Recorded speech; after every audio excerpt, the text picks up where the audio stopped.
Hello, my friends. We are so back. Today, I am going to be recapping the premiere of All Stars 10 Winner Winner Chicken Dinner. Yes, I'm aware that we had a double episode drop, so I'll be recapping episode 2 tomorrow.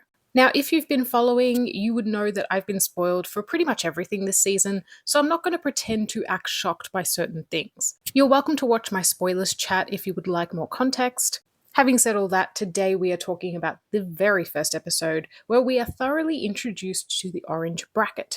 One by one, the queens introduce themselves on the main stage. We have Aja, Bosco, Deja Sky, Irene the Alien, Olivia Lux, and Phoenix. I gave my top 2 to Aja's entrance look because I'm such a huge poker nerd and I love this Roserade inspired outfit.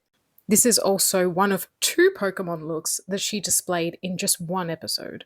So once the queens are all gathered on the main stage, RuPaul explains how this season is going to work. Bracket 1 will have the opportunity to compete in 3 competitive episodes without being eliminated. The top 2 each week will earn a total of 2 points each, and whoever wins the lip sync will earn an extra point. However, there will also be an opportunity to earn 4 additional points per episode. At first I thought this would be rigor mortis, but later on it's explained, and it's actually a pretty fair system. The 3 queens with the most points by the end of episode 3 will move on to the semi-finals, and the rest will be eliminated. A lip-sync smackdown for the crown will determine the winner, and they will receive a $200,000 cash prize. So for the very first Maxi Challenge, the queens will be partaking in a performance-based challenge, basically a heavy metal girl group. They will need to write and record their own verses to Winner Winner Chicken Dinner. Now, I had to wonder why they chose heavy metal for the premiere. Not that I mind, but it was a bit random. I will say though, after the lack of performance challenges on season 17, this was very much welcomed. As the queens mingle in the workroom, they notice 6 racing suits and a scoreboard. They're vibing, they're sizing each other up, they're talking potential alliances. And in the walkthrough with Rue, we get a strong Irene the Alien redemption edit. She is determined to turn it all around from season 15, and spoiler alert, she does. Deja talks about her weight loss surgery and how it took a dark turn, resulting in her ultimately regretting the decision to do it. It's important to remember that when All Stars 10 was being filmed, Deja was still recovering from major surgery. It's also a good message to impart. Do your research when it comes to your body and don't settle for less. Aja discusses how quitting drag for a period of time made it seem to the Drag Race fans like she didn't appreciate her success. I have never felt that. I love Aja and I am so glad that she's back on All Stars 10. I also understand why she quit drag for a period of time. At that time, it felt like a trans woman could never truly compete on All Stars, or let alone Drag Race in general. Seeing Kylie win gave her the hope that one day she could do it too.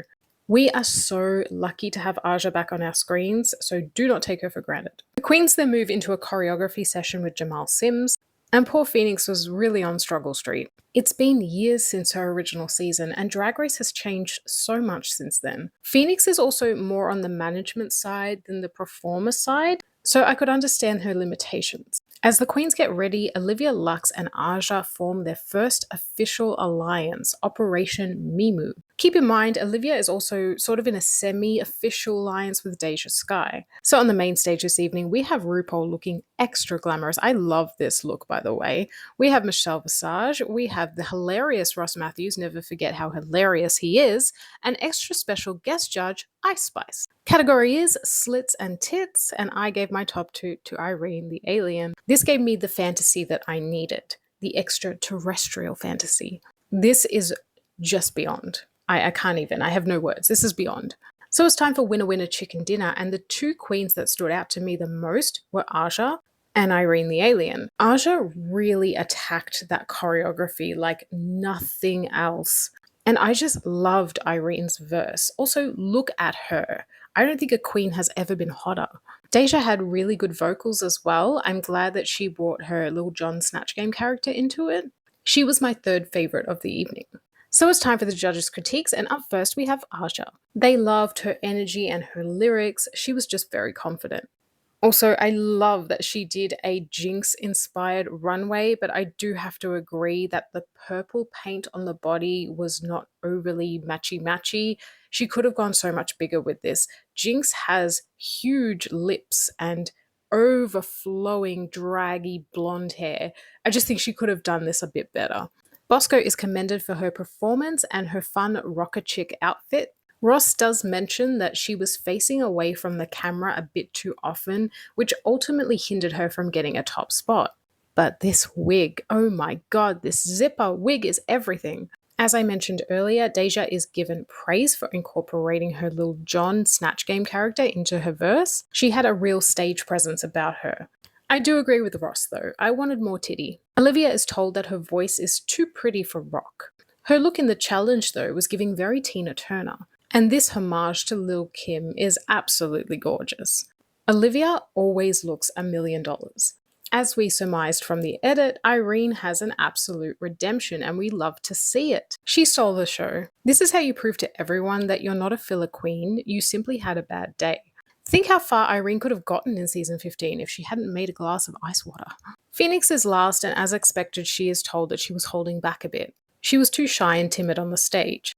I love this outfit though. This was nearly my top 2 of the week. I'm a huge American Horror Story fan and this was very Rubber Man. The comment from Ice Spice though was rough. She basically says something to Phoenix like, "I've heard you're a legend, but I wouldn't really have gotten that from this performance." And Phoenix has since commented on this on Instagram and said that she's not going to take advice from someone who wrote a song about farting. Lol. Back on the main stage, Aja and Irene are made the top 2 of the week and I absolutely agree. There is no riggery here in my opinion. They performed to Think You the Shit by Ice Spice, and this was such an Aja-coded song. And boy did she move. We are so blessed to get an Aja lip sync in the very first episode. She wins, earning her an extra point and a cash tip of $10,000. Aja just knows how to kill an All-Stars premiere. In fact, this whole episode was very All-Stars 3 coded. Like, not only do we have Aja being in the top 2, just like she was in All-Stars 3, but this episode is titled Winner Winner Chicken Dinner, which is a reference to Trixie Mattel's Snatch Game character in All Stars 3. So the twist of the episode is that the bottom 4 queens each episode will be given a point each, but they can't keep it. They need to give it to the MVQ, Most Valuable Queen. They don't use their points until the following episode, so at this stage we have Aja with 3 and Irene with 2.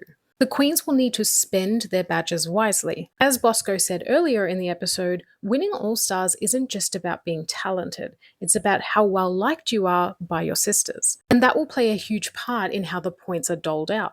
Before we wrap up, I want to mention how nice it was to see the tribute to our dearly departed Jiggly Caliente. And so, my friends, what did you think of the premiere of All Stars 10? For the first episode, I am very happy. We got plenty of time with each queen, we saw some great runways, some interesting storylines develop, and I agree with all of the choices. Let me know what you guys thought, and I'll be back tomorrow to recap episode 2.